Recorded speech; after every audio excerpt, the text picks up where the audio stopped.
Hi, I'm Leo. If you really want to understand a culture, don't just look at how people say thank you. Look at their profanity. They show you what people fear, what they value, and what really pisses them off. Today, we're not learning Chinese profanity. We're going to talk about the deeper logic behind it. This is for educational purpose only. In this video, I'm going to explain 3 common types of Chinese swear words and analyze how they work logically. Okay, let's begin. First of all, let's see the type of attack that aims at your history or family. In Chinese, a lot of swear words start and sometimes end with your mom. Like this one, 他妈的, literally his mother's. It's like saying damn or fork. Or this one, 你妈, which means, yeah, F your mom. Yes, people really say that. Many languages have your mom jokes, but in Chinese, attacking the mother is the absolute core of the craft. Why? Because the mother is the symbolic center of the family. She represents honor, purity, and the family bloodline. Which is why you'll never hear someone say F your dad with the same intensity. It just doesn't hit the same. Dads are optional in most of these insults. In other words, insult your mom, insult your entire moral character. By saying this, the insulter is implying 3 things at once. 1, your family has no honor. 2, your bloodline is impure and you might not be who you think you are. 3, I am your dad, so much more supreme than you. Now kneel down. Basically, it is a marvel of offensive efficiency. If you think insulting someone's mom is bad, Chinese swearing can go way further. Let's talk about another classic one. 祖宗18代. F your ancestors for 18 generations. 18 generations. That's not just emotional damage, that's genealogical damage. So if I say your entire family tree sucks, I'm saying you never should have existed in the first place. Okay, end of family time. Now let's move on to the second type of attack, which is another classic move in Chinese swearing. Calling you an animal. This one is more merciful, maybe, because hey, at least this one only attacks you. You suck, but at least you're not dragging your grandma down with you. And here are some favorites. 狗, dog. 猪脑子, pig brain, used on calling somebody stupid. 猪狗不如, less than a pig or a dog. 畜生, beast. Let me explain it this way. A beast is a creature in human skin that acts only on base animalistic instincts without any human morality or conscience. As you might have found out, the 2 most popular choices are the pig and the dog. Calling someone a 猪 or pig is simple. It means you are stupid, lazy, or greedy. It's a basic low-level attack on intelligence. By the way, piggies are actually very smart creatures. I don't know how people ended up agreeing that pigs are stupid, but it is what it is.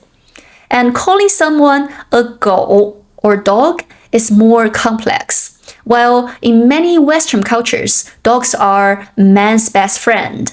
In traditional Chinese insults, a dog represents someone who is worthless, a slave, or a follower with no dignity. So the logic here is devastating. It's dehumanization. And this one's interesting. 猪狗不如, less than a pig or a dog. And this is where it gets good. The insult creates a hierarchy. Humans, dogs, pigs, you. And the logic behind it? Dogs have value because they are companions or guards. Pigs have value because they're food. But you don't even meet the lowest bar of a creature. Basically, this type of attack is aiming at your value. You're not even a person anymore. You don't belong to the human race. Now let's move on to the last type. If attacking your ancestors is about destroying the past, this next one is about destroying the future. A very serious curse is 断子绝孙. This means, may your family line end. May you have no children or grandchildren. You know, in a culture where continuing the family bloodline was historically a primary life duty, this is the ultimate curse. And here's another vicious one. It's so vicious, I don't even want to read it. 生孩子没屁眼. Literally, it means to give birth to a child without an anus. At first glance, this seems like an oddly specific and weird curse. But if you think about it, it's actually very cruel. It actually has two layers that work on different levels. Let's talk about the most obvious layer, the curse of a tragic offspring. A child born with this condition would probably die very quickly back in ancient times. The curse, therefore, is not simply that you will have no kid, but that you will have a kid only to see it suffer terribly. And there's a second layer, which is about karma, and it's much deeper. This is somewhat related to Buddhism. This curse implies that you are a bad person, a morally corrupt person. Your child's defect is a direct biological consequence of the bad things you've done. Not only do you deserve the judgment, so does your kid. So basically, this type of swear is saying, I don't just wish for your future to be empty. I wish for your future to be filled with pain and heartbreak. Your child's suffering is a punishment for your own sins. Everything you produce is defective. Your lineage is a dead end. Whew. Alright, those are the three main types of Chinese swear words and how they work logically. So, yeah. As you can see, Chinese swearing is a system. It's a structured attack on a person's entire world. It attacks a person by dehumanizing them, destroy their past by targeting their mother and family honor, and deletes their future by cursing their children. Hopefully you find this video helpful. Or fun? Actually, if you really learned something from this video, that'll be a little worrisome. But hey, knowledge is knowledge.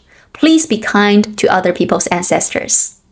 Thanks for watching. If you enjoyed this video, don't forget to like and subscribe. I'm Leo. See you next time. Bye for now.